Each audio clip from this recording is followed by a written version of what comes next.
奇葩邻居蹭网不成，直接剪我网线，我只能找相关部门了。今天网络咋这么慢？看着屏幕前出现的红色延迟，我不由有些苦恼。这该洗的网络，气得我就反手拍了一下旁边的路由器，这一拍下去，刚好把路由器拍重启了。又好了。但没过多久，又出现了断断续续的卡顿，而且屏幕上还出现了一行提示：检测到你的网络环境有点差，建议您改善网络后再重新开启制作。该不会是被人蹭网了吧？我皱着眉头点开路由器的设置，看看是不是被其他人蹭网了，发现了好几个陌生的 IP。好家伙，但我家 WiFi 是公用的吗？既然查到了原因所在，我直接就把自己的 WiFi 密码改了。除此之外，为了确保安全性，还特定把 WiFi 隐藏了。搞定完一切之后，我又开始爆肝式的干动画。这一刻，我发现这个流畅度感觉一天可以双更一样。也就在下一刻，外头忽然传出一阵敲门声。之前叫爆肝干动画的 WiFi 是你家的对吧？是，怎么了？我家孩子今晚要上网课，你把 WiFi 开一下。对了，我家孩子一直反映最近的 WiFi 信号很差，你等下要是有空，就把 WiFi 挪到左侧，这个方向离我家比较近，信号也会提高一点。大妈这态度理所当然一样。大婶，你是不是有哪里误会了？这可是我家的 WiFi， 跟你有什么关系？大妈双手一抱，不屑地看着我。是，这确实是你家的，但我们怎么说也是邻居吧？作为邻居，我测一下你的 WiFi 怎么了？会洗吗？还是会少一块肉？蹭一下确实不会洗，但我有我自己的工作，我的工作需要使用高速的网络，而你蹭我的 WiFi 会影响我的工作。你要是需要用网络，可以自己去向宽带公司申请。看个剧还夹在半天，要不是我家的宽带刚到期，没时间去续费，谁稀罕你蹭你的垃圾 WiFi？ 检测到宿主的情绪出现剧烈的波动，较真系统已自动为您激活。系统，较真系统，这是干什么的？回禀宿主，本系统可以确保您的合法权益不受侵犯，并且会根据实际情况自动给予你合理的选项，并检测到宿主被无良大妈蹭网，选项已自动为您生成。选项一，把 WiFi 的密码告诉邻居大妈，让她继续蹭，奖励缩头乌龟称号1个。选项二，不搭理她，继续回去做动画，奖励10万。选项三，怒怼回去，你孩子要上网课关我屁事，要是觉得我的 WiFi 垃圾，那你还蹭个坤坤呢，奖励100万。你孩子要上网课关我屁事，你要是嫌老子的 WiFi 垃圾，是我让你蹭的吗？不就蹭了你一个 WiFi 吗？小把你说的很伟大一样。大妈的话还没说完，一个10来岁的青年从隔壁门走过来，他浑身皮包骨，而且手里还拿着好几张纸巾。妈，隔壁的 WiFi 咋还没弄好吗？我的网课马上就开始了。这估计是那什么海外电影忽然被中断施法，这让他差点就崩溃了。马上，你也听见了吧？我儿子的网课马上就要开始了，你现在马上给我把 WiFi 打开，让我儿子把今天的网课上了，要不然我跟你没完。话说完，邻居大妈头也不回，直接转身带着儿子回家。还上网课？你上个嘚儿！看见两人离开，我反手把门关了。我回到自己的家里，准备继续干动画，但没过多久，又是一阵敲门声响起。如此粗鲁的敲门声，不用想，肯定又是刚才那位大妈。我并不打算搭理，而是继续干动画。本以为不用多久就会消停，但没想到外头的敲门声不仅没有消停，反而还越来越粗鲁。我让你把 WiFi 打开，你聋吗？我才刚把门打开，邻居大妈就直接冲进了我的屋子。小子，我刚才跟你说过了吧，我孩子要上网课，你还不把 WiFi 打开，要是耽误了我家儿子学习，看我怎么治你。大妈的儿子也跟着走了进来，然后看了一眼不远处还闪烁着亮光的路由器，一下子就明白了过来。妈，他没有关 WiFi， 他应该是把 WiFi 的名称隐藏了。说到底，他就是不想让我们蹭他的网。没错，我就是不想给你们蹭网，难道你们有问题吗？问题可大了，你知不知道我家儿子的未来有多重要？耽误了我家孩子的学习，这个责任你担得起吗？这是你家的孩子，这跟我有什么关系？他将来要是赚钱了，我1分钱也得不到。至于 WiFi 是我的，这跟你又有什么关系？你给我等着，不让我用是吧？那行，既然我用不了，你也别想用。这话说完，邻居大妈拿出一把剪刀，直接当着我的面把外头连接的网线给剪成了2半。当着我的面剪我网线，好家伙，真行啊！这是你自找的，真以为不让我用，我就拿你没办法了是吧？我告诉你，我有的是办法，让你也用不了。大婶，剪我的网线，你这样属于破坏我的个人财物。我好心的奉劝了一句，但他不仅没有悔改的意思，反而还更加嚣张了。有，还跟我普法，小子，你也别打算吓唬我，就这么跟你说吧，就算你抱帽子叔叔，也不会有人管你的。你的意思也就是说，你不打算赔偿喽？我凭什么赔偿你？再说了，这个小区附近很多老鼠，就算你说出去，他们顶多会认为被老鼠咬断的。这一次就当是给你的教训。走吧，儿子，不就是一个破 WiFi 吗？咱们再去找一个蹭就是了，别耽误了你的学习啊。话说完，两人直接回家。就跟什么事也没发生一样。我见状，把正在录视频的手机从胸口的袋子拿出来。机会我已经给过你了，是你自己不把握。现在看来，我只能麻烦帽子叔叔一趟了。奇葩邻居蹭网不成，直接剪我网线，我只能找相关部门了。相关部门来后直接消停了。你好，捕快叔叔，我要报案。小兄弟，你先坐下来，咱们详细说。坐下来后，我一五一十的把详细过程说了一遍，同时我还把刚才的录像给捕快叔叔看了。猖狂，太猖狂了！蹭人家的 WiFi， 还因为对方不给蹭了而剪人家的网线，我还是第一次看这么嚣张的人。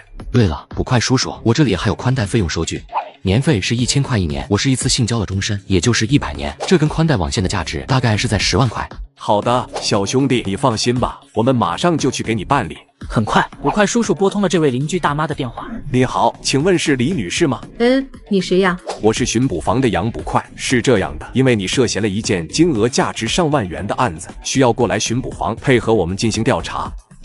涉嫌了上万元的案子，你神经病吧？我什么时候犯法了？诈骗也不带这么玩的。李女士，你先别激动，听我说，今天上午11点21分的时候，是不是剪了 B404住宅的网线？剪网线，李大妈这才反应过来，原来是你小子啊！我说怎么回事呢？还在那里装捕快吓唬我是吧？还涉嫌万元的案子呢？瞧把你吹的！你阿姨我看过不少的新闻，一条1800块钱的破宽带还不足以立案。小子，你也别在这里装了！我告诉你啊，如果再让我看见你的网线，我见一次剪一次。说完，电话直接挂断了。杨捕快愣了一下，脸色也忽然阴沉了下来。既然他不配合自己的行动，那只能他们亲自去找他过来了。小兄弟，你先稍等一下，我们现在就去把他带回来审讯。捕快叔叔，我可以跟着你一起去吗？你是当事人，这个当然是可以的。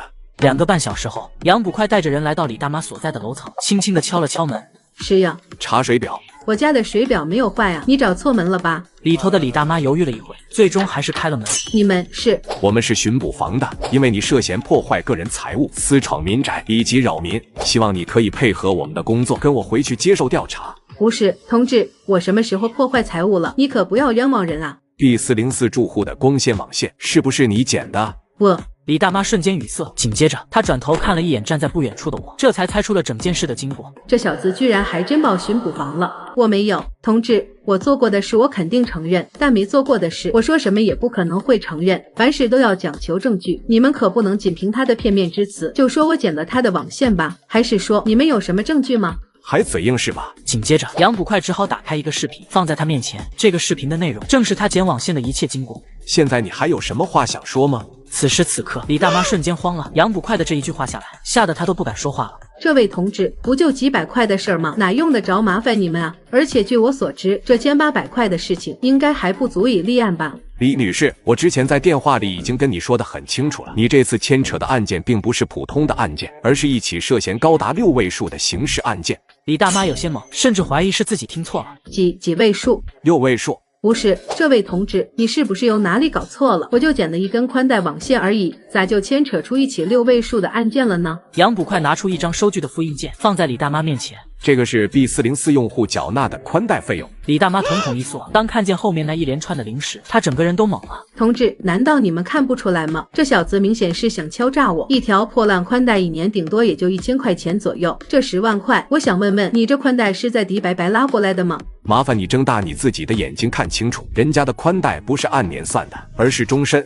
这样吧，同志，大不了我帮这小子把宽带网线重新连接起来，不就行了？闻听此言，杨捕快没有说话，而是把目光投向我。重新接回来。是啊，只要我把你的网线重新接回来，咱们就当没事发生，您看行不？当然可以。李大妈微微松了一口气。不过，请问我把你儿子的腿打断，然后再重新接回来，您看行不？李大妈瞬间绷不住了。你小子什么意思？我的意思是不接受和解，要么赔偿，要么禁绝。李大妈实在没办法，只能咬牙认栽。行，我赔行了吧？请问是刷卡还是现金？我微微一笑，甚至就连刷卡用的刷卡机都准备好了，就跟有备而来一样，也是把李大妈气炸了。不过她也没办法，只能满脸心疼的掏出一张银行卡，向我刷了10万块。小子，你行，路还长，你给我等着。见李大妈很不服气的样子，我又继续开口。好，网线的问题解决了，另外还有私闯民宅以及扰民，这个该怎么算？说实话，原本我是打算就这么算了，可是他桀骜不驯啊，对于那些桀骜不驯的人，得治。你小子不要得寸进尺了，之前不是说好我把钱赔给你就答应和解吗？是啊，网线的问题确实是和解了。李大妈牙都快咬碎了。你也应该知道，我是一名网络博主，因为这件事导致我不能正常做视频，所以我今天的收益，你是不是应该给我结算一下？你一天能有多少钱？撑死也就100来块钱。这样吧，我给你100块，这样你应该满意了吧？大婶，这样吧，你只需要赔付我今天造成的损失即可。你一天能有多少钱？50块还是100块？我昨天的收入加上礼物，大概是2000块钱，所以你现在只需要给我赔付2000块钱就可以了。吹吧你，还2000块一天，你咋不上天呢？同志，你快来评评理呀！这小子明显是在讹我。我也懒得跟他废话，直接拿出昨天的收益截图。切，别以为我好忽悠。据我所知，你们主播的工资每天都是不固定的吧？虽然你们昨天可能是收入2000块，但说不定今天也就几十块不到呢。此话一出，叔叔们也觉得有些道理。这样吧，为了公平起见，咱们就按照这个月的工资来算，然后平均下来多少一天，我就给你赔偿多少，这个应该没问题吧？你确定吗？当然，不过我要求杨捕快给我们作证，免得你到时候赖账。杨捕快点了点头，也觉得这个提议不错。没问题，月底的时候我会再过来一趟。上一集刚整顿了邻居大妈，来到公交车上又偶遇无理大妈，我一句话吓得她连连后退。哎，你看看啊，这群人都什么素质？咱们坐上来这么久，也没看见哪个人要让咱们位置。这几位大婶又左一句西一句的议论了起来。实际上，他们说话的声音，车上的人全都能听见。一位年轻人实在受不了了，忽然从座位上站了起来。见状，身材胖胖的大婶二话不说，直接坐了下去，谢谢也没说一声。胖大婶才刚坐下，手肘忽然撞了撞身旁正在座位上打瞌睡的年轻人。不好意思呀，年轻人，咱们上了年纪，手脚有些不方便。这位被吵醒的年轻人嘴角僵硬的笑了笑，然后也从座位上站起来。张婶，这边有位置。身旁的其他年轻人也接二连三的离开座位，这些大婶根本没有客气，就直接坐上去，连一句道谢也没说。张婶，你家的儿子不是开宝马吗？要不让他来接我们？这些汗臭味，我是真的受不了，也不知道他们是怎么做得下去的，简直快要把我熏土了。听见这话，张婶先是顿了一下，然后掏出一台不知多少年前的老年机。喂，儿子，你现在在什么地方？他接听手机的声音非常大，仿佛就跟害怕周围的人听不见一样。你去谈生意了是吧？而且还是一单8位数的生意。既然你不方便，那我就不麻烦你了。没事，妈今天就在公交车上挤挤了，拜拜。不好意思了，姐妹们，你们也听见了，我儿子今天要处理一单大生意，忙着呢。听见这话，其他几位大婶脸上满满都是尴尬。呵呵，没事，今天咱们就忍忍吧。就连车上所有人都一脸错愕地看着这位张婶。大婶，你的手机拿反了。现在这个张大婶别提有多尴尬了，她刚才只是装样子而已，根本就没有给自己儿子打电话。小伙子，你算什么东西啊？有什么资格说我？大婶，我只是实话实说，并没有其他的意思。我不打算跟这位大婶说这么多，但张大婶却没打算就这么算了。哼，瞧瞧你这个穷酸样，现在少说也20好几了吧？咋还一天天坐公交上班呢？该不会是连车也买不起吧？也是，你一个打工的上班族，一个月能有多少钱？坐公交车上班，确实跟你挺般配的。他这一句话，直接把整个公交车上所有人都得罪了。坐公交车上班怎么了？坐公交车得罪你了？虽然都是打工人，但咱们不偷不抢，辛辛苦苦的在这个城市里奋斗，为的不就是将来能活得更好吗？照我说吧，你们这辈子都是打工的命，而且一辈子也只能坐公交。检测到宿主名誉受到侵犯，选项已自动为你生成。选项1，不说话，默默承认张大婶的话。奖励，我就是废物衣服1件。选项2，直接摊牌说不装了，我是千万富翁，我摊牌了。奖励，宝马3系1台。选项3，揭穿这些大婶，让他们原形毕露。奖励，劳斯莱斯幻影1辆。我选3，我必须选3。怎么不说话了？都让我说对了，不好意思说话了是吧？大婶，我不说话，纯属是因为尊重你是我长辈，所以才懒得跟你计较。但你呢，不仅没有身为长辈的样子，你口口声声说自己有多高尚。你现在呢，不也坐公交吗？按照你的年龄，工作也大半辈子了吧？车呢？哦，对了，你的车在你儿子身上，而且还是宝马，对吧？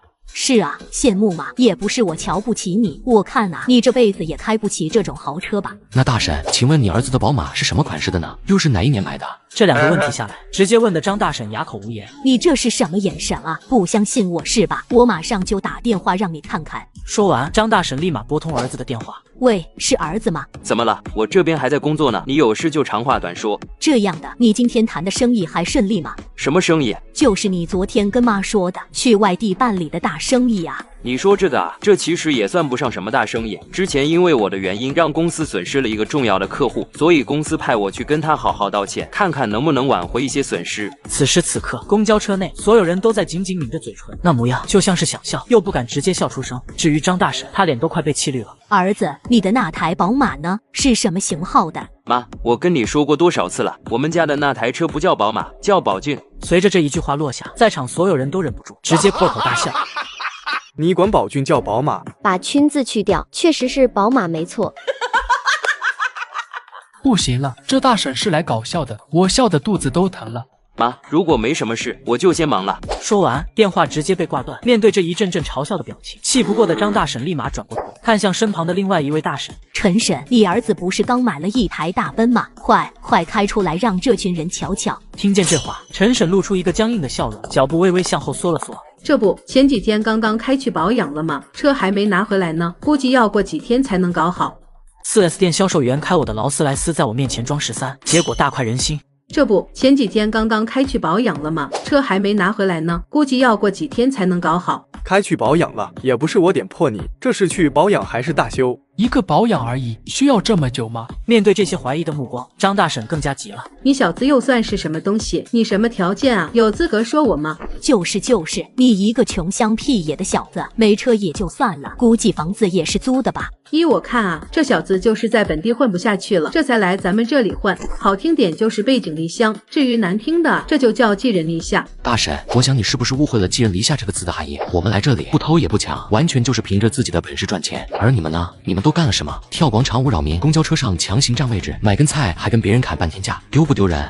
此话一出，公交车上的人也纷纷点头。说的太好了，你还别说，我小区楼下大清早就响起一阵最炫民族风，向物业反映之后，他们还组团过来砸我们。这算什么？明明自己还没有达到老年人的年龄，还有脸道德绑架别人，强行让别人让位置，还让我们体谅体谅你，你咋不体谅我们呢？咱们工作好10几个小时，都快累趴了，反观你们呢，跳完广场舞就去喝茶聊天。你说你是老年人，我也认了，问题是你们到法定年龄了吗？无数指责的声音落下，这几位大婶的脸色瞬间被气得涨红。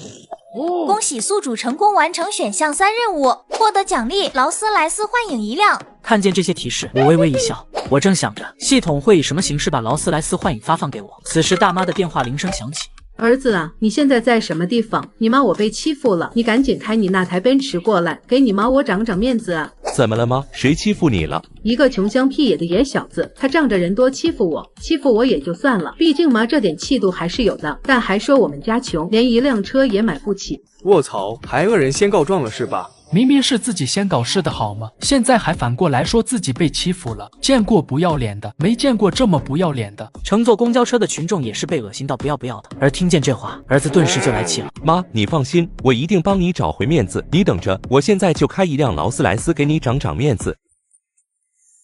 卧槽，真的是劳斯莱斯，听说最基本的入门款也好几百万啊！我跟你讲，这车才是土豪的象征，即便是车标上的小金人，也价值好几十万呢。儿子啊，你可算是来了，妈等你都等半天了。胖大婶翘起嘴角，脸色骄傲地扫了一眼在场所有人。这就是我儿子刚买的车，劳斯莱斯，不贵，也就1000来万而已。陈婶，你在说什么呢？什么1000来万而已？陈婶的儿子得知了整件事经过之后，嚣张地来到我的面前。就是你欺负我妈是吧？你一个坐公交的也配嘲笑我们家穷？你算什么东西？小伙子，是你妈欺负人家吧？就是在公交车上道德绑架人家，现在还反过来说人家欺负他，这不要脸的程度都快可以盖1层楼了。他一个20来岁的年轻小伙，而我妈已经上了年纪，谁欺负谁你们心里没数吗？今天算你小子走运，我有点事抽不开身，以后你走路的时候最好给我小心点，如果再让我看见你，打断你的腿。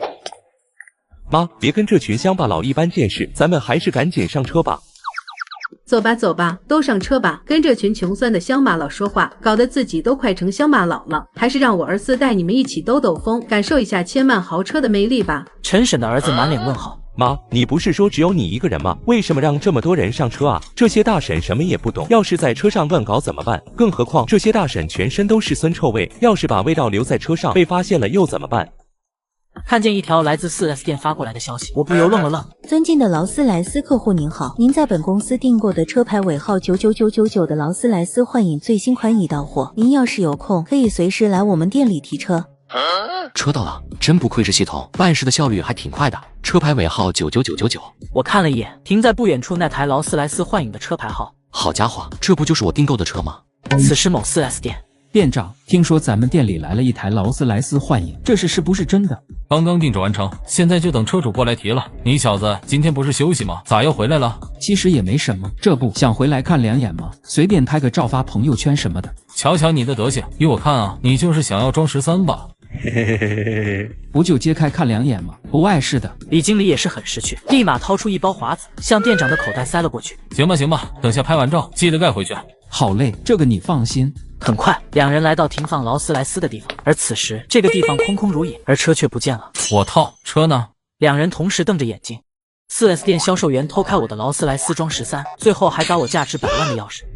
儿子，你先别生气，这不就带他们随便转一圈，然后各自送回家就行了。妈，你这不难为我吗？那就转一圈，这应该不碍事吧？咱们可说好了，就转一圈，等下我还得把车还回去呢，不然被发现，你儿子我的工作可就完了。没问题，没问题，你就放1万个心吧。快上车吧，我儿子等下还有生意要谈，咱们还得抓紧时间。对于他的话，张大婶等人就跟没听见一样，他们坐在车盖上，各种拿手机自拍。陈婶，先等等，我拍几张照片，上传个朋友圈。庄婶，你快点拍，拍完轮到我。几位大婶争先恐后的在车盖上拍照，甚至还有几个整只脚也踩上去了。见状，陈婶的儿子更加着急了。妈，你看啊，这些都什么粗人，还站上车盖上拍照，你赶紧让他们下来，不然弄坏了，你的养老金可就没了。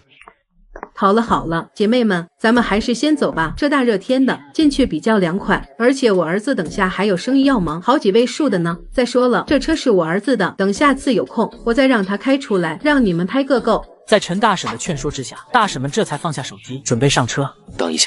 怎么了？你小子不服吗？不说我还差点忘了，你小子刚才不是说我吹牛吗？说我们家买不起车吗？现在呢？你倒是继续牛气啊！陈婶，别生气，别生气，这小子就是典型的求富心理。这是我的车，赶紧给我滚开！小伙子，你怕不是脑子出现问题了吧？开玩笑呢，明明是人家开过来的车，咋就变成你的了？你小子怕不是想豪车想疯了吧？这些大婶纷纷露出不屑的笑容，陈大婶则是冷眼旁观。这车是你儿子的对吧？是的，这车是我儿子刚买的，你有问题吗？那好，我没猜错的话，你儿子是叫张三吧？陈婶的儿子眉头皱了皱，他心中忽然出现一种不好的预感。看到张三的表情，我可以100%确定，这辆劳斯莱斯就是我的了。你说这车是你的，那请问你可有这辆车的购买证明，亦或者驾驶证？这不，我今天出门比较急，忘记带了。那行，既然你是劳斯莱斯的车主，应该很清楚，每辆劳斯莱斯都有自己的专属编号吧？这个我当然知道，知道就好办了。这个编号除了可以证明车辆的信息之外，还可以在官网上查到车主的信息。要不你把编号出示一下，我帮你查查。编码什么的早忘了。那行吧，编码是可以绑定车主手机的，你直接报手机号码也行。你最好别跟我说你的手机号码也忘了。此话一出，张三脸色瞬间一僵，陷入沉默。哈哈，驾驶证编号忘记也就算了，现在就连手机号也说不出来。有一说一，这车真的是他的吗？呵呵，恕我直言，这车该不会是租的吧？我就说嘛，这人跟车的气质一点也不搭，根本就不像是劳斯莱斯车主，反而更像一个那什么斯。这种级别的豪车，租一天怕也要好几万吧？为了面子，也是下了血本了。看见众人窃窃私语，陈大婶脸色当场就黑了。你什么意思啊你小子到底安的什么心？这车不是我儿子的，难不成是你的？听闻此言，我直接笑了，拿着我的车装13也就算了，现在还反过来嘲讽我。也就在我正准备说话的时候，一辆小轿车驶到这边停下，然后2个身影急冲冲的走下车。好小子，可让我好找啊！你小子可以啊，偷偷瞒着我把店里的车开出来，谁他妈给你的勇气？要不是有摄像头，你是不是还打算开回家了？这戏剧性的一幕瞬间让场上所有人一怔。这车是偷开出来的，什么情况？咋又反转了？搞了半天，原来是一个汽车销售啊！这瓜属实有点大，果然当局者迷，旁观者最嗨了，嘿嘿。而听见周围的这些议论声，陈大婶打开粗大的嗓子：“你们2个干什么？这可是我儿子的车，你凭什么骂他啊？你儿子什么本事？你这个当妈的心里没数吗？就他的工资还想买劳斯莱斯，你在想屁事呢？”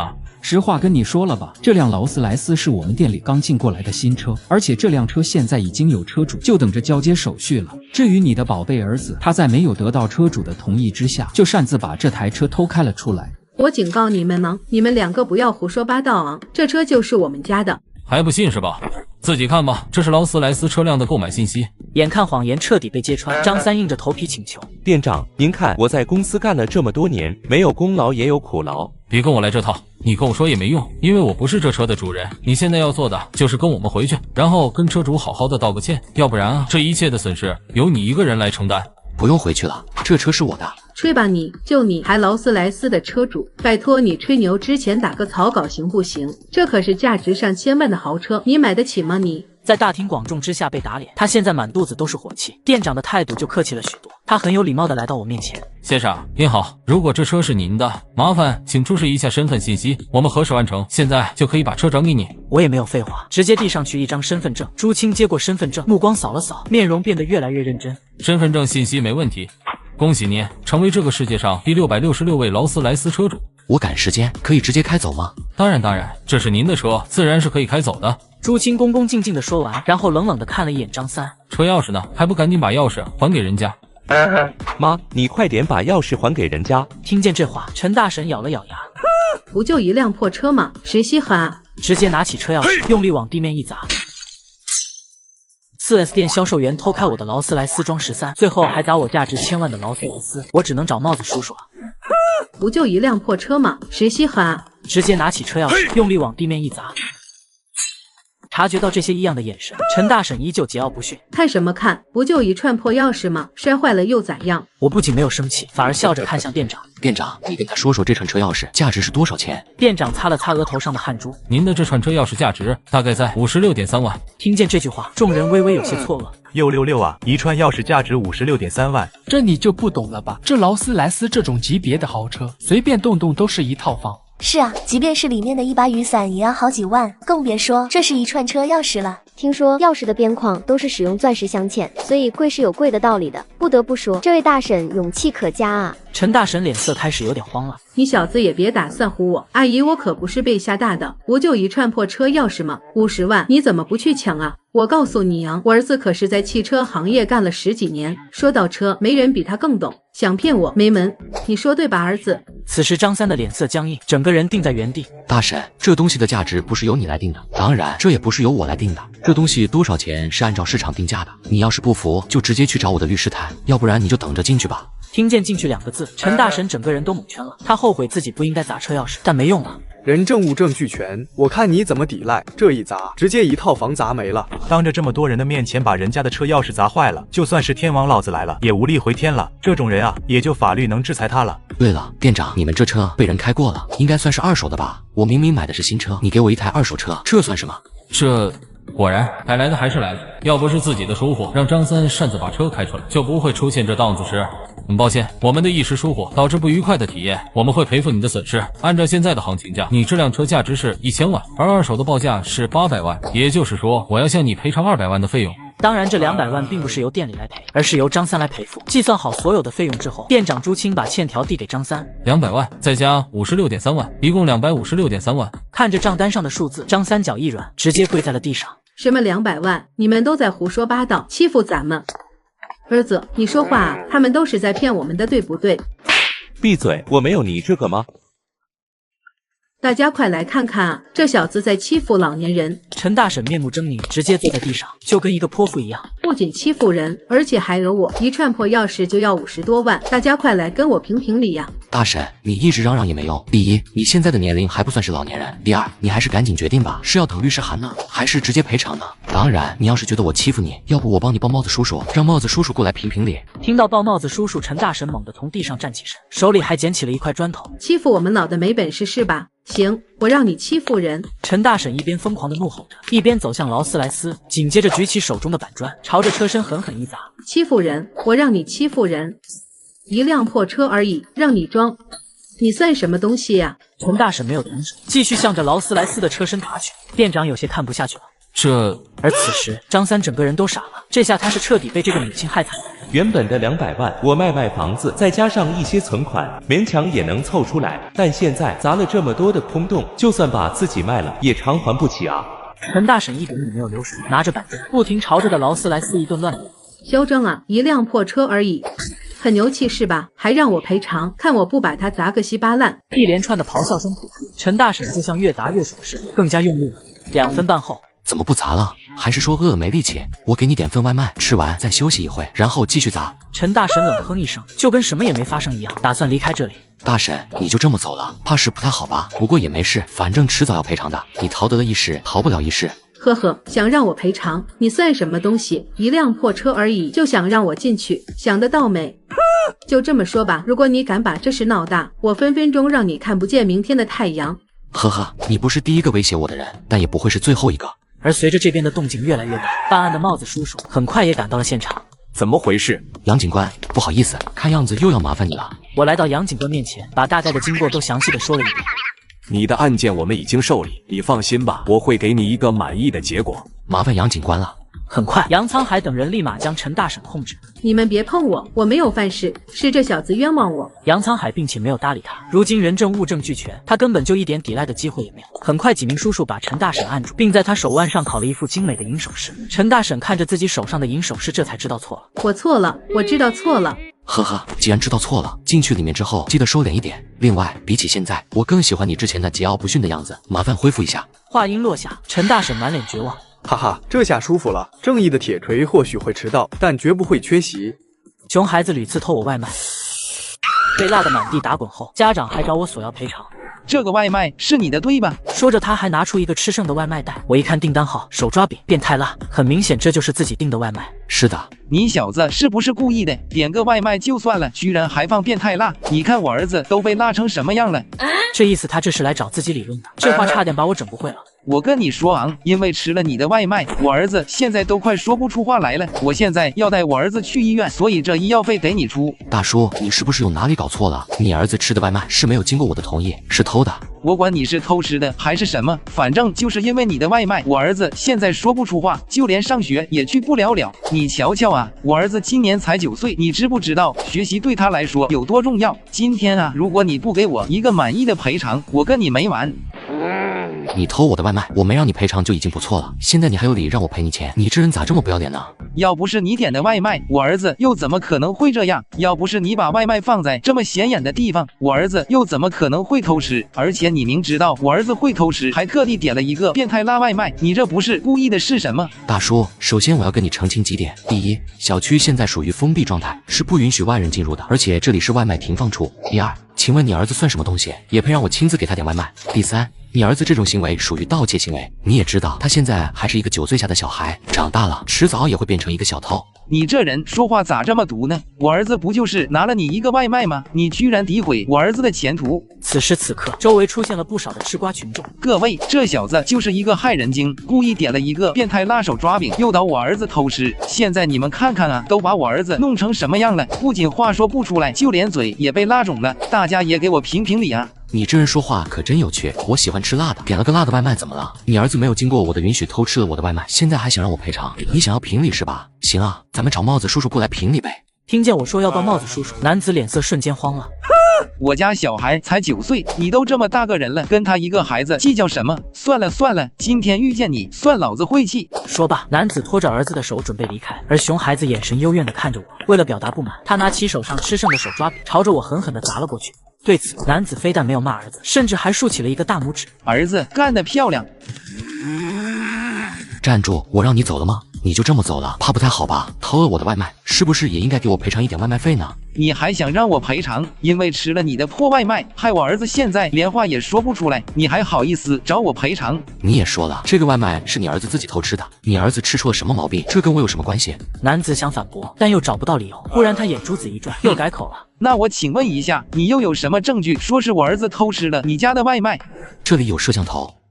呵呵，你小子也别唬我，这个摄像头早就已经坏了，而且这个小区周围的摄像头也是坏的，你根本就没有证据。周围的摄像头都坏了，你就这么肯定吗？废话，这可是我亲自。话说到一半，大叔顿了顿，小子，你想套我话是吧？反正这事跟你没关系，你别再给我比比划划了，要不然我要你好看。你是怎么知道小区周围的摄像头都坏了？要知道，这个小区周围有好几十个摄像头，可就在前几天，居然全都坏了。而小区物业这边都说是因为老鼠把线给咬了，电路瘫痪才导致的。但只要不是傻子都知道，这肯定是假的，因为老鼠再厉害，也不可能踩着点咬线，把每个摄像头的线都逐一咬断了吧？难不成这都是你干的？此话一出，围观的群众的目光忽然警惕了起来。实不相瞒，我前几天晾在阳台上的蕾丝小内内忽然不翼而飞了。一开始我还以为是风吹走的，所以我这几天晾小内内的时候，还特地用架子夹过了。但你猜怎么着？小内内还是不见了，而且只有小内内，其他衣物倒是好好的。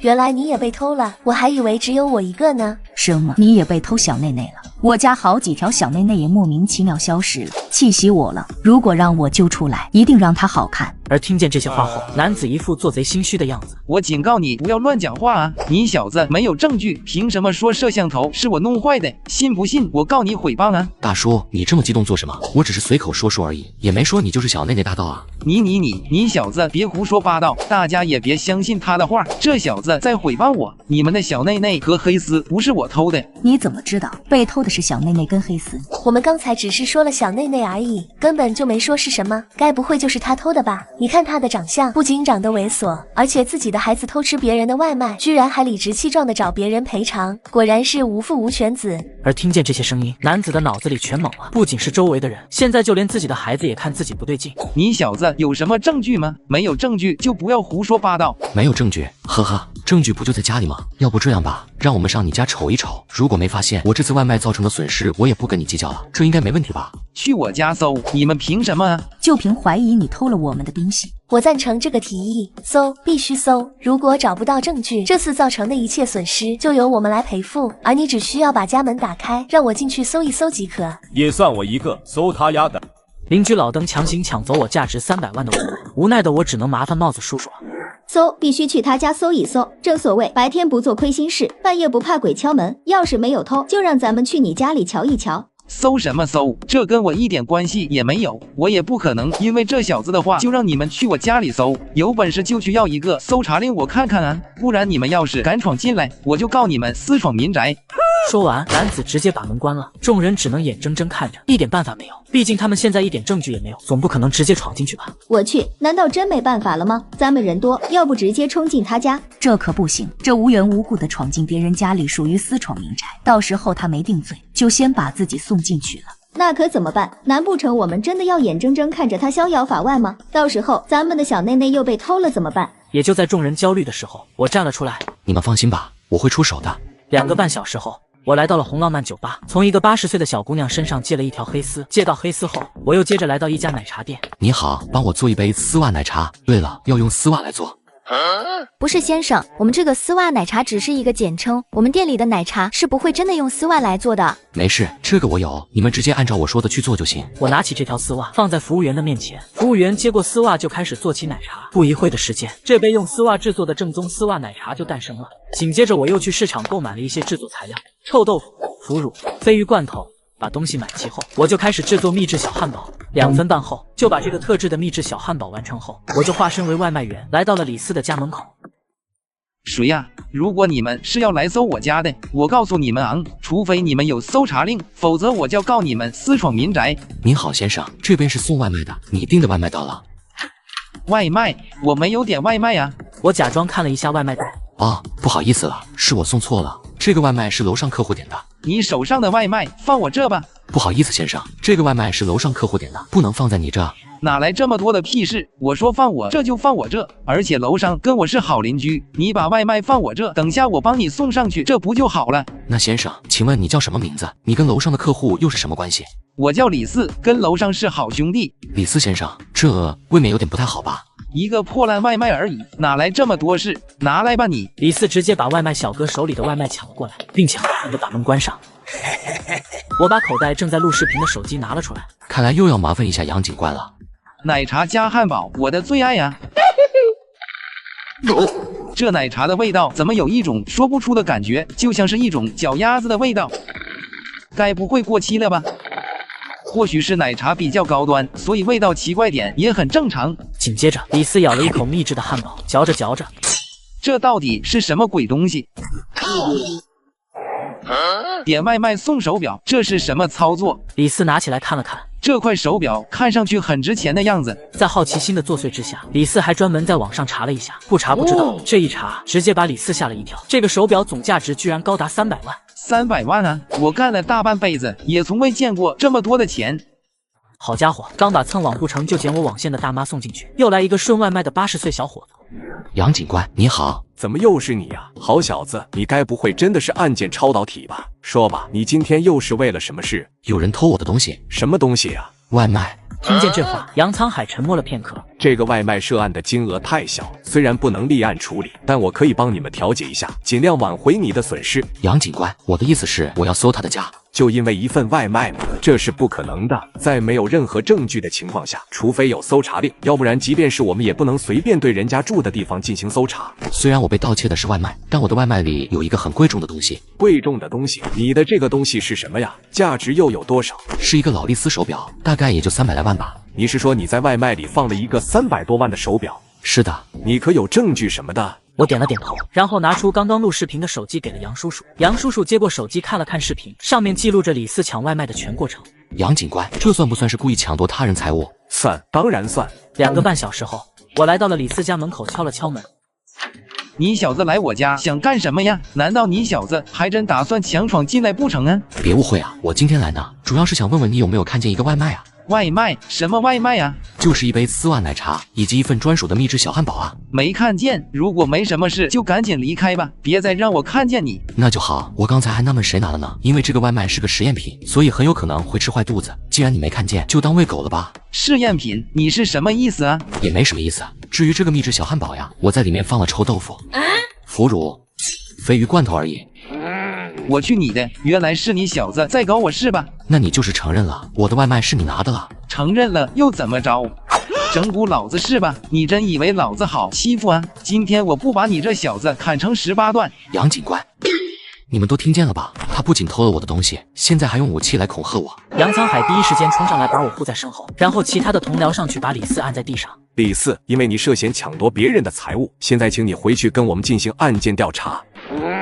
好小子，年轻人不讲武德，玩阴的。话可不能这么说呀，外卖小哥已经提醒过你了，是你自己要抢的，现在怪我喽。叔叔同志，我不就偷了这小子一个外卖吧？这东西不值钱，你总不可能用这东西来定我的罪吧？大不了我给他赔偿就是了。你觉得仅仅只是一个外卖吗？你刚才抢夺别人的财物，而且呀，受到群众举报，你偷窃别人的私人物品，还破坏了小区周围的监控录像，所以我现在要对你的屋子进行搜查。请问你们有证据吗？还有啊，想搜我的房子，请问你们有搜查令吗？如果没有，信不信我去投诉你们故意扰民？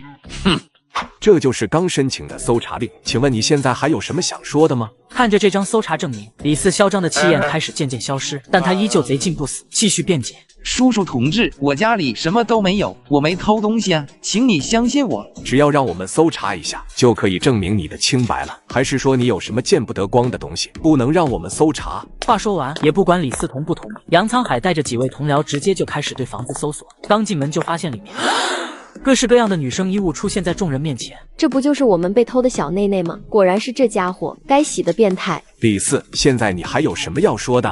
不就是一些小内内吗？我赔，我给你们赔不就完了？你以为我稀罕你的钱吗？实话说了吧，我们要你进小黑屋。你们也别欺负我不懂法。我告诉你，在普通的盗窃中，只有盗窃公司财物价值1000元以上才构成犯罪。你们这些东西根本就不值钱，就算是立案，顶多也就把我送进去几天而已。你多次入户偷窃别人的私人物品，应该也不是1次2次了吧？另外，我的劳力士现在应该也在你手上吧？你没有经过我的同意就抢夺我的财物，这东西的价值也不贵，也就300来万吧。放开我，我没有偷东西，你们冤枉我，放开我。这个卖瓜的老板是真心黑啊！别人卖1-2块1斤的西瓜，他卖31斤，还说他这是便宜卖。老板，你这瓜宝熟吗？我开水果摊的能卖你生瓜蛋子吗？我问你，这瓜宝熟吗？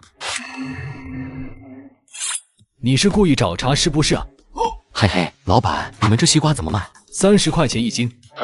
30块钱1斤，这么贵？小伙子，这你就不懂了吧？我们这瓜啊，可是从纽马亚西空运过来的。你仔细想想，这坐过飞机的西瓜能不贵吗？这西瓜坐没坐过飞机我倒不在意，你这瓜宝熟吗？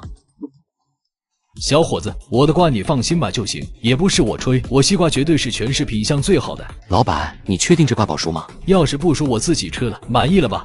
就这个吧，这个绝对是一个好瓜。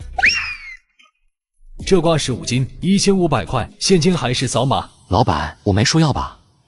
我说过了，我的瓜绝对保熟。你这问东问西问了个半天，最好别跟我说不要了。我去，强买强卖。有一说一，这牛马西亚的西瓜我没听说过，但我想请问一下，这坐过飞机跟没坐过飞机有什么不一样吗？还是说坐过飞机比较甜不成？老板，你这瓜要是熟的，我肯定要啊，但你这西瓜的色泽看上去貌似有点问题。你一个门外汉跟我谈西瓜，也不是我吹，叔做西瓜这一行都好几十年了，西瓜熟没熟，我一眼就能看出来。我卖的这些瓜绝对保熟，你放心大胆的买就行。老板，谁的钱也不是大风刮来的，我知道你赚钱不容易，但你这样光明正大的骗人，怕不太好吧？小子，我骗你什么了？你要是再胡说八道，信不信我把你的嘴给撕了？老板，你自己看，吸铁石都露出来了，这你就有点不严谨啊。随着我的这一番话下来，周围的顾客纷纷吐了一句黑店，然后转身就走。你小子他妈故意找茬是不是？老板，这话你就是你不对了，你坑我，咋还说我找茬？如果是你光明正大的被别人坑，难道还忍气吞声不成？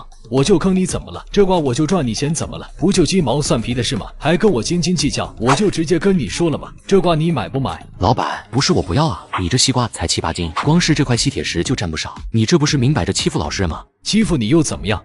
我告诉你啊，今天这西瓜就30块1斤，你要就要，不要也得要。你这强买强卖不合法吧？你管我这么多，在这里老子就是法。今天你要是不把我的西瓜买走，信不信我让你走不出这个果摊？这瓜我肯定要，但你这瓜看上去也不熟啊。瓜肉的肉质有着不少的泛白，红瓣部分更是少得可怜。很明显，这个瓜压根就没熟透。老板，你看看，你这保熟的瓜压根就没熟，不知道的还以为是冬瓜呢。没熟？你眼睛瞎吗？你没看见里面的肉已经有红瓣了吗？还有，这瓜我已经帮你开了，不管你愿不愿意，现在必须给我买回去。行吧，行吧，1800块是吧？我给你。我掏出手机准备付款。谁跟你说是1800块的？你小子刚刚让我店铺损失了这么多客户，这笔账是不是应该算一算？检测到宿主的生命受到威胁，选项已自动为您生成。选项1，花钱消灾，问问果摊老板要赔多少钱，不管他要多少钱，直接给他就是了。奖励乌龟睡衣一套。选项2，中门对狙，直接拿起西瓜刀跟果摊老板对砍。奖励纯金打造的西瓜刀一柄。选项3，把果摊老板通缉犯的身份曝光，并且让他接受法律的制裁。奖励随机盲盒稀有至尊版。好家伙，怪不得敢拿西瓜刀威胁自己，原来是个通缉犯啊！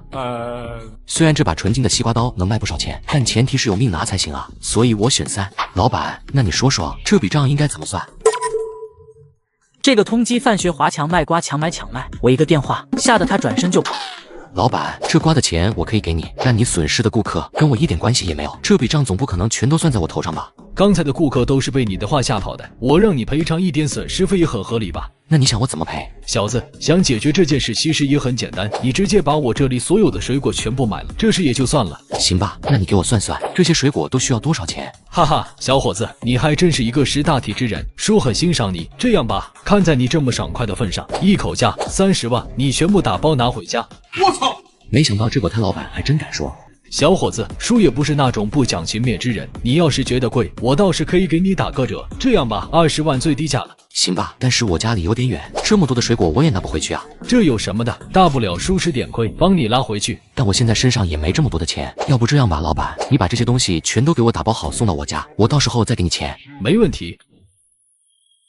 各位市民大家好，紧急插播一则最新消息。据消息称，一名通缉犯还在本市潜逃中，通缉名字罗武，性别男，年龄48。如果提供有用线索，并且将其捕获，将会悬赏10万作为奖励。什么破新闻？老子今年才47岁好吗？而在下一刻，果摊老板也突然注意到了我的异样眼神。看什么看？老子又不是通缉犯。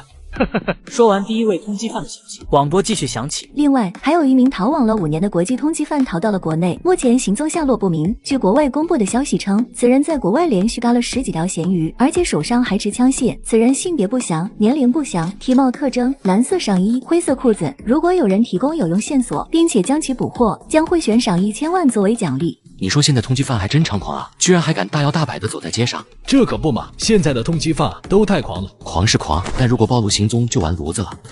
哪像以前想干什么就干什么，只能说时代不同了。现在的条子啊，都查得非常紧，只要你一犯案，不出几分钟，立马就能查到你的信息以及住址，甚至还可以在网上进行操作。你住个旅馆什么的，几分钟就被上门查水表了。想躲过他们的视线啊，只能躲去一些没有人的深山了。果摊老板深深地看了我一眼。老板，我忽然临时想起有点事，要改一下方向。你小子想耍花样是吧？我的住处临时出了点问题，现在回去不方便。你放心，这20万我肯定会给你，反正现在也才开了没几分钟，也不耽误事。行吧，行吧。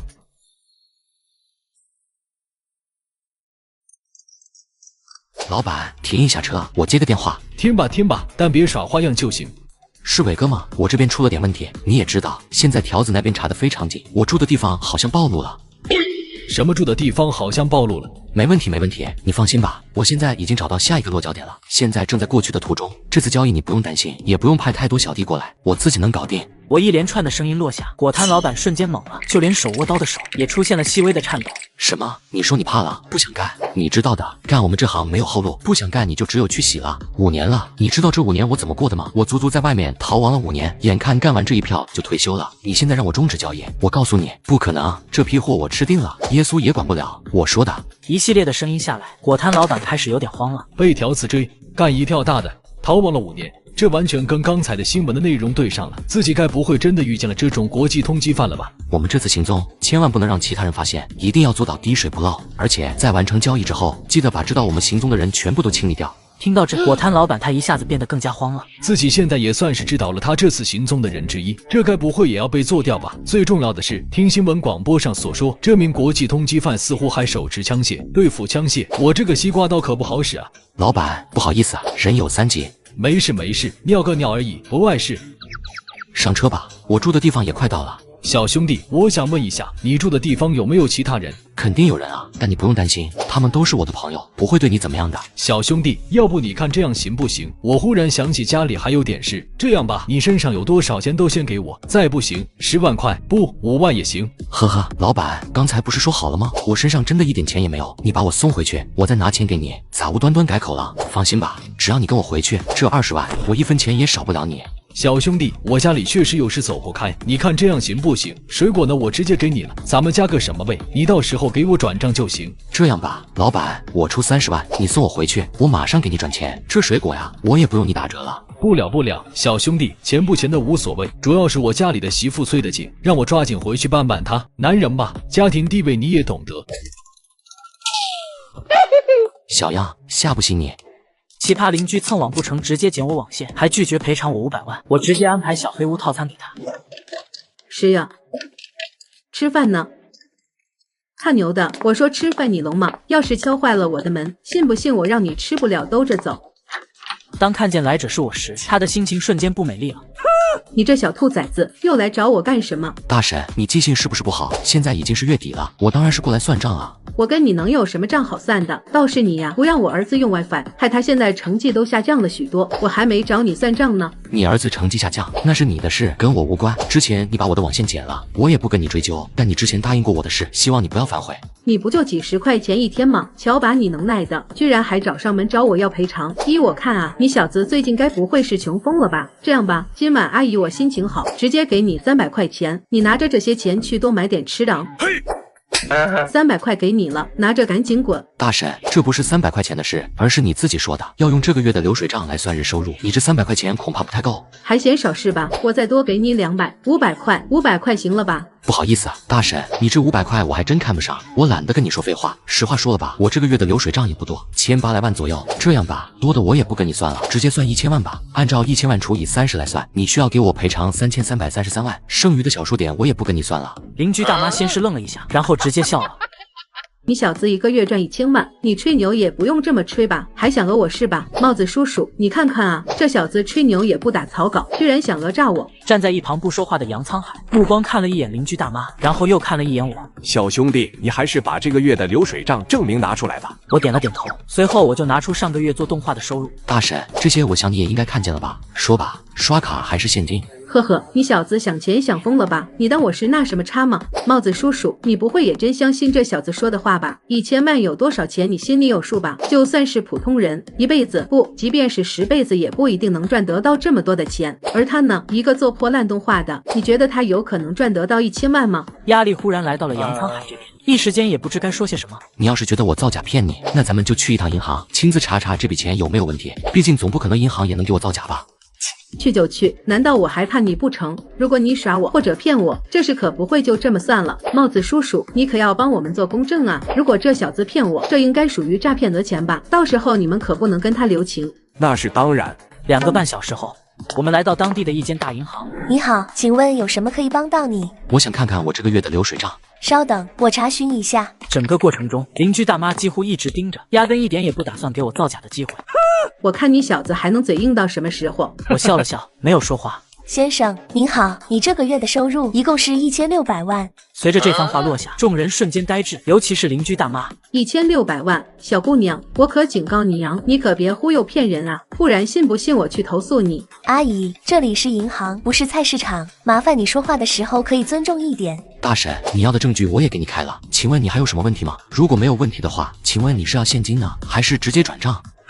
你小子肯定跟银行是先串通好的，你们都是串通好的。现在人证物证俱全，如果你觉得我在骗你，可以自己去找我的律师聊聊。邻居大妈会狡辩，我也在意料之中。虽然我啥也不懂，但你也别想用这点欺负我。真以为我治不了你了是吧？真以为你们提前串通好了，我就没办法了？这可是我老妹工作的地方，而且我老妹可是这里的高管。说完，邻居大妈立马掏出手机拨了一通电话。2分半后，老姐，你有什么事吗？我还忙着呢。如果你有事就长话短说，只要我能帮得上的，我会尽快解决。是这样的，你们这间银行的员工居然联合欺诈犯一起欺诈我，这事你可得帮我出头啊！老姐，这是不可能的，我们银行有非常完善的监控管理，你说的欺诈行为是不可能存在的。不可能？那你倒给我说说，这小子的钱哪来的？老姐，你先别激动，我来帮你查查。如果这事是我们的问题，我一定给你一个合理的解释。行，你快查吧。很快的，几人进入银行的 VIP 房间，老妹操作里面的电脑，把我的信息重新核实了一遍。核实结束之后，她的眼睛瞪得大大的。老姐，你说的这位先生是一位我们银行的大客户，他在我们银行里一共存了1600万，而且根据上面的时间，这些钱都是他上个月挣来的。怎么样，大婶，刷卡还是现金？邻居大妈没有说话，呆呆的愣在原地。杨叔叔，这事你怎么看？李女士，这事是你要求我们方作为公正的，而现在的结果已经很明显了，所以你现在应该没什么话要讲了吧？小子，我就捡了你一条网线而已，这东西值几个钱？一条破网线还想让我赔500万？你想钱想疯了吧？我说过了，这已经不是网不网线的问题了，你耽误了我一天的工作，这笔误工费由你偿还，应该是天经地义吧？不可能，我不可能会赔偿给你的。杨叔叔，这个案件接下来就麻烦你了。我就没见过这么奇葩的邻居。那天我在家爆肝似的干动画，邻居小仙女突然找上门，第一句话就说我怀孕了。教爆肝干动画的 WiFi 是你家的吧？我点了点头，是你的就好。从现在开始你就把 WiFi 关了吧。我是你楼下的邻居，我媳妇怀孕了 ，WiFi 有辐射，对孕妇和胎儿不好，你就忍10个月，等10个月之后我媳妇生了，到时候你再用。WiFi 有辐射会对孕妇和胎儿有害，这种离谱的谣言居然都相信，这种智商到底是怎么找到媳妇的？没问题，邻居大哥顿时大喜。不过我配合你把 WiFi 关了，那我以后做动画、玩游戏、刷手机就都只能用流量。你看是不是把流量费给我报一下？按照我平时的使用习惯，用5G 流量套餐的话，一个月2、3千块也就差不多了。我一说完，邻居大哥的脸色都绿了。其实吧 ，WiFi 辐射不只对孕妇和胎儿不好，对婴儿也一样。只停10个月怎么够？我觉得怎么也得停个3年5年的。没关系，你别不好意思，不管停多长时间，我都愿意配合你，只要你给我报销流量费。你拿我开涮呢？凭什么我要为你的流量费买单？还一开口就是2、3千，你疯了吗？你不给我报销流量，我凭什么为你关 WiFi？ 合着就是要让别人委屈自己，白白配合你？我看你才是疯了，都是成年人了，居然还连等价交换的原则都不懂，竟想着自己占便宜，一点都不愿意付出。邻居大哥气得恼羞成怒，不由自主地提高了声音：我老婆都怀孕了，你就不能迁就一下吗？你老婆怀孕了关我什么事？又不是我找人办的。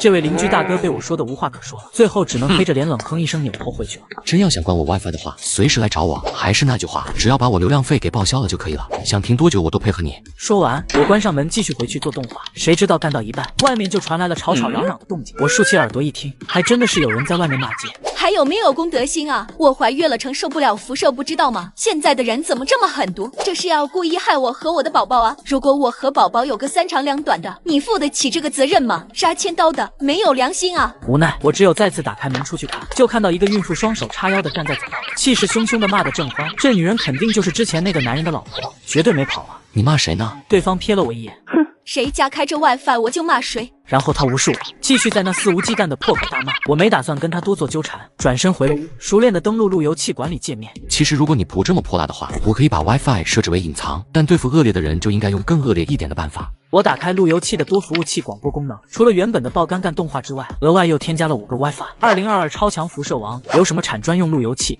不育放大器、第8代 DNA 突变增幅器转基因辐射网。设置好之后，我就继续做动画。这时候的门外那个男人又走了上来，骂街的女人看到之后还以为又成功了呢，满心欢喜的迎过去询问：“老公，那个小子是不是已经把 WiFi 关了？”男人黑着脸，表情那叫一个如丧考妣。不仅那个小子没有关，还又多开了几个。你看，他把停在 WiFi 界面的手机塞过去，他老婆看了一眼后，只感觉2眼一晕，真的就差点被气得一口鲜血喷涌而出。故意的，肯定是故意的。那个杀千道的这么缺德，这是明摆着故意要害我们啊！小仙女歇斯底里的又骂了10多分钟，还越骂越难听，但是根本没人理会她。外面吵吵嚷嚷的确实很烦，那就看谁能坚持得下去了。女人感觉累了，骂得口干舌燥的，一看手机却发现那些 WiFi 都还开着，结果很明显骂街并没有用。这时候我反而打开了门，悠哉悠哉的走了出来，疑惑的问道：“你们怎么不骂了？”看到我，这对奇葩夫妇顿时火冒三丈，气势汹汹的冲过来质问我：“这些 WiFi 是不是你弄的？”“什么 WiFi？ 我不知道。”“你给我等着，我们找物业去，实在不行我们就报帽子叔叔，我就不信还没有个说理的地方。”说完拉着他老婆就走了。那天我正在美美的做动画，美女房东给我发消息说水龙头坏了，能不能来帮忙修一下。作为杰出青年的我，这些乐于助人的事必须的帮。刚来到房东家，还没有开始进入正题，门被人从外面打开了，然后冲进来一个大汉，吓得我一个激灵。好啊，你个狐狸精啊，居然跟一个男人勾搭在一起！我哥当年真是瞎了眼才会娶你。刘强，你烦不烦？我说过了，我已经没有钱再给你了，拜托你以后不要再来烦我了，不然你信不信我报帽子叔叔了？哼，你把我哥害喜了，现在还想让这事算了？我告诉你，如果不是你，我哥绝对不会喜。刘强眼睛恶狠狠地瞪着，那模样就跟理所当然一样。我告诉你，你欠我们刘家一条命，这辈子你都别想撇清关系。哼，你怎么不下去问问他都干了什么？天天不是泡赌场，就是在红浪漫，欠下一屁股债，还想让人跟他擦屁股，被捅洗了也是他自找的。好你个手表，居然这样说我哥，信不信我现在就弄死你？来啊，有本事你今天就弄死我！今天你要是不把我弄死，你就是孙子！刘强咬了咬牙，但又不敢动手。紧接着，刘强的目光忽然看向一旁的我。看什么看？你个吃软饭的小白脸！身为一个男人，吃软饭就算了，居然还躲在女人的背后，切！真是一个没出息的玩意！我听见这话，轻笑一声。俗话说得好，能吃软饭那也是自己的本事。年少不知富婆好，错把初恋当成宝。刘强，你有完没完？臭手表，直到现在你还未在维护这个小白脸是吧？我今天就把话放这了，想要让这事平息也不是不可以。我的条件很简单，只要你把你现在名下的所有房子分我一半，我保证这辈子我也不会再去找你的麻烦，你看如何？想要我一半的房子？对，只要你把名下一半的房子过户给我，以后你的一切都跟刘家没关系了。到时候咱们两家井水不犯河水，我自然也不会再打扰你了。这些年我给你们家的钱已经够普通人用一辈子了，你现在还不知足，要我养你们家一辈子吗？别以为我不知道你这些年都在干什么，天天泡赌场，去红浪漫，你跟你哥果然一模一样。今天我把话说开了，就算我把钱全部丢去喂狗，也不可能会给你1分钱。行啊，不给也可以，但这辈子啊，你也别想撇开我，等着养我们家一辈子吧。另外，我也把话放着，我过不好，你也别想好过。你不是喜欢跟这个小白脸约会吗？信不信我让你以后再也看不见这个小白脸？你敢动他，你试试。试试就试试。哼，你不会真以为我不敢动他吧？刘强，我警告你，他只是我的一个朋友，这件事跟他没关系。你当我是傻子吗？没想到你喜欢比自己年轻的。如果我哥还在，不知他会怎么想。小健，你赶紧回去吧，免得被这只疯狗咬了就不好了。琪姐，一直被疯狗咬着，你肯定也不舒服。而对付这些疯狗，最好的方法就是把它做成香肉包，一锅端了。好啊，你居然敢骂我！这话可是你自己说的，我可没说。当然，如果你自己主动承认，我也没办法。真要说起来，你要是当狗，对狗而言，或许还是一种的侮辱。毕竟，狗收到主人的东西后，也会汪汪汪的舔主人几下。但你呢，收到了主人的东西后，不仅不懂得感恩，甚至还反咬主人一口。从某种意义上来说，你确实连狗都不如。刘强的血压瞬间就上来了。敢骂我，你找喜事吧。那个，不好意思，我说错话了。正确的来说，应该是狗看了也会直摇头，然后吐槽一句：这世上咋会有比我还狗的人？而看见这一幕，身旁的琪姐忍不住捂嘴偷笑，同时也让她心中的火气消散了许多。油嘴滑舌的小子，嘴皮子功夫倒是蛮有一套，怪不得你能把这女人骗到手。但你也别嘚瑟，我今天就把话放着，如果不把钱跟房子给我，以后你跟这个手表谁也别想好过，是吗？哼，那也别怪我事先没有提醒你，你这种行为属于敲诈勒索。流氓先生，你也不想去牢里吃国家饭吧？什么流氓先生？老子姓刘，名叫刘强。还有，你小子也别拿法律唬我。我告诉你，我刘强可不是被吓大的。好，既然如此，那咱们就让帽子叔叔过来，让他们看看你到底有没有犯法。小子，虽然我不懂法，但我也知道你所谓的诽谤，顶多只能算口嗨，口嗨还想判刑，你想的倒是挺美。至于敲诈勒索，请问你有证据吗？你有什么证据证明我勒索他了？那行，咱们说下你刚才的粗暴砸门方式已属于严重扰民，而且还构成故意破坏个人财物罪，这你要怎么解释？叶琪是我哥的老婆，也就是我的嫂嫂。总的来说，我们也算是一家人，自己砸自己家里的东西，这算哪门子的扰民？好，那请问琪姐跟你哥登记了结婚，而且就在领证的当天，你哥就被人上门捅洗了，这个没错吧？是啊，有问题吗？既然你都承认你哥洗了，那人家又有什么义务留在你们家？按照法律规定，夫妻一方发生死亡，其婚姻关系也会自动解除，所以他完全没有义务再去理会你们家的事。而你们这些年敲诈的钱财，应该有转账记录吧？这是不是可以成为证据呢？刘强的态度微微软了几分。你小子找喜是吧？说着，刘强掏出一个锤子，一副要打人的样子。刘强，你敢动手，我现在就报帽子叔叔。有本事你就报啊！今天我不把这小子手撕了，我刘强2个字倒着来写。说着，刘强一步一步朝着我靠近。对此，我笔直站在原地，不躲也不闪。见状，琪姐快速的点了点手机屏幕，然后接听：喂，110吗？我这发生了暴力事件。话才刚说一半，刘强立马止住脚步。这该死的女人居然还真报帽子叔叔了！如果真的把帽子叔叔找来，事情肯定会很麻烦。想到这里，刘强只能丢下一句狠话：还叫帽子叔叔是吧？你们这对男女给我等着吧！放下几句狠话后，刘强直接就跑没影了。